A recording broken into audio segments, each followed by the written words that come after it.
Assalamualaikum warahmatullahi wabarakatuh. Selamat pagi anak-anak kelas 5. Bagaimana kabar kalian hari ini?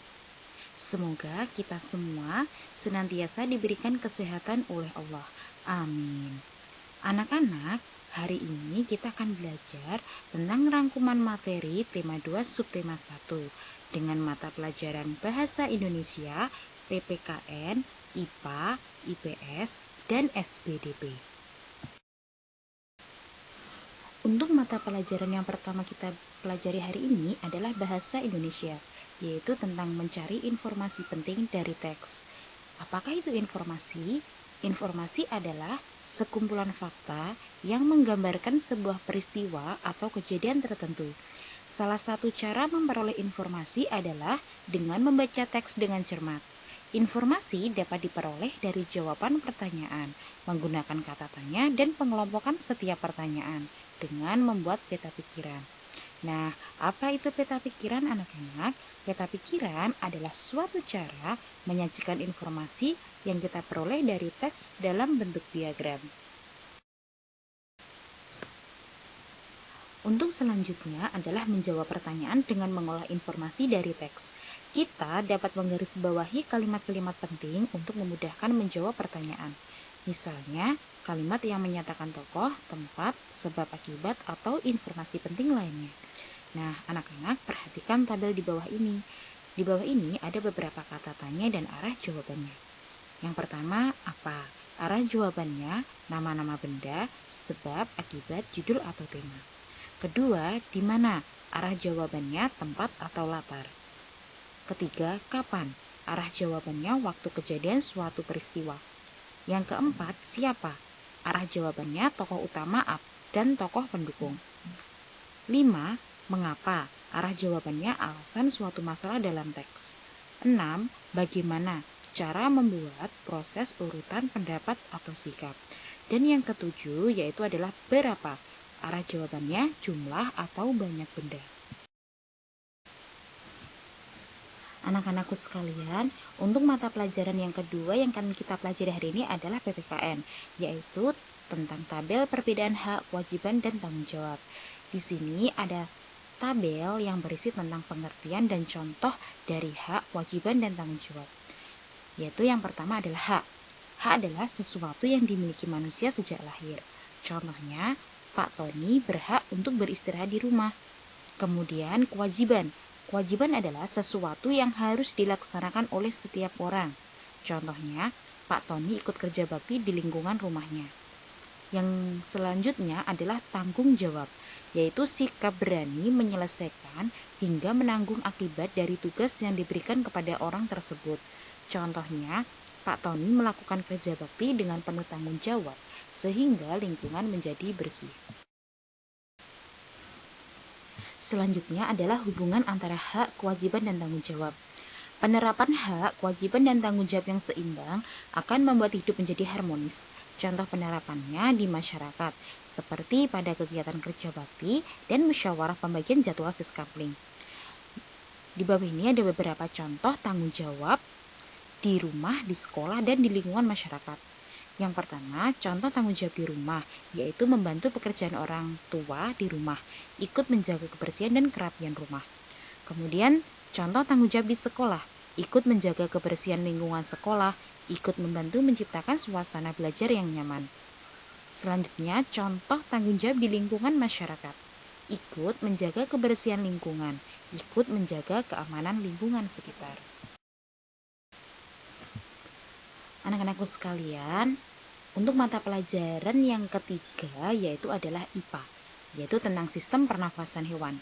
Di bawah ini ada tabel yaitu berisi tentang nama-nama hewan dan sistem pernafasannya. Yang pertama adalah cacing tanah.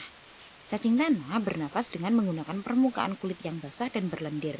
Kemudian yang kedua adalah serangga, yaitu menggunakan trakea atau saluran-saluran halus yang bercabang dan tersebar di seluruh tubuh serangga. Kemudian yang ketiga adalah ikan. Ikan bernafas menggunakan insang. Yang keempat adalah amfibi. Contohnya adalah kata. Bernafas ketika di air menggunakan insang. Saat di darat menggunakan paru-paru dan kulit. Kemudian yang kelima adalah reptilia, yaitu menggunakan paru-paru. Dan yang keenam adalah burung menggunakan paru-paru. Pernafasan burung dibantu pundi-pundi udara. Kemudian yang ketujuh adalah mamalia, yaitu bernafas menggunakan paru-paru. Untuk selanjutnya adalah sistem pernafasan manusia. Alat pernafasan manusia adalah paru-paru. Bagian tubuh yang berperan dalam pernafasan adalah hidung, trakea yaitu tenggorokan, paru-paru yang terdiri dari bronkus, bronkiolus, dan alveolus. Nah, di bawah ini ada skema tentang alur pernafasan manusia. Alur pernafasan manusia ada dua, ketika udara masuk ke dalam tubuh atau ketika bernafas, atau ketika udara keluar dari tubuh ketika kita menghembuskan nafas. Yang pertama adalah bernafas.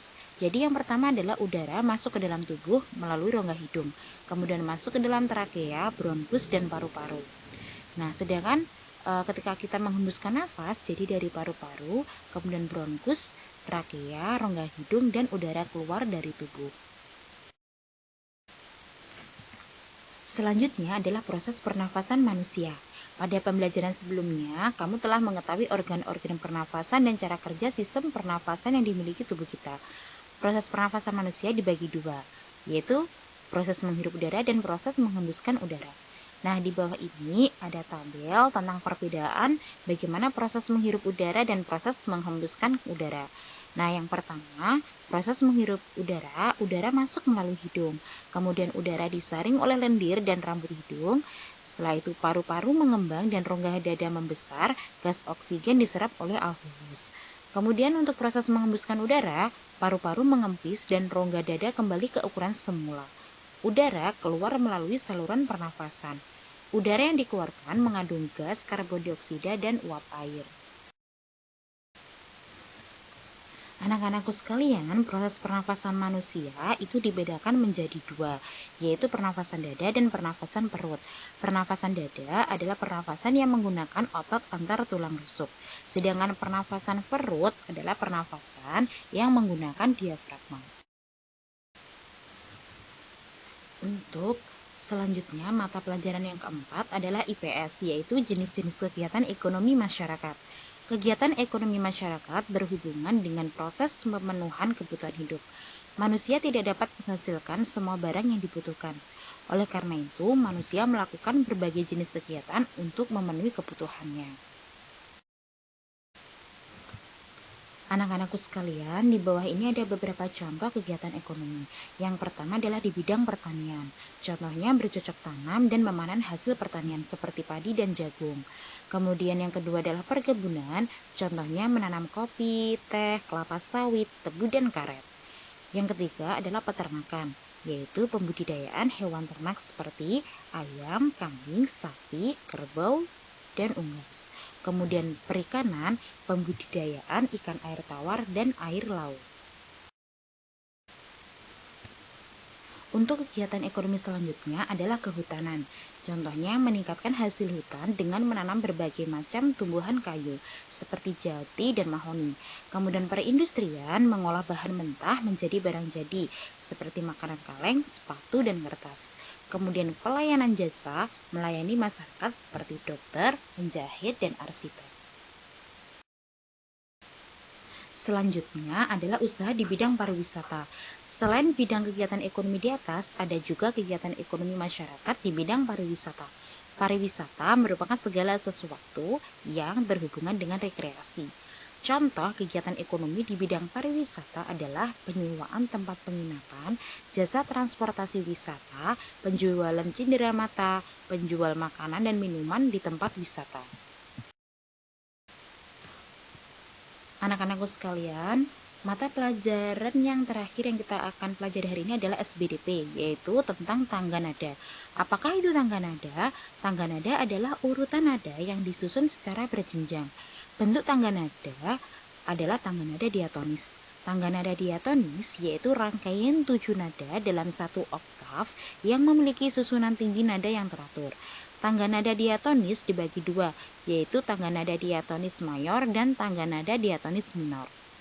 Nah, tangga nada diatonis mayor adalah tangga rangkaian 7 nada yang susunan nada-nadanya berjarak 1 1 setengah 1 1 1 setengah.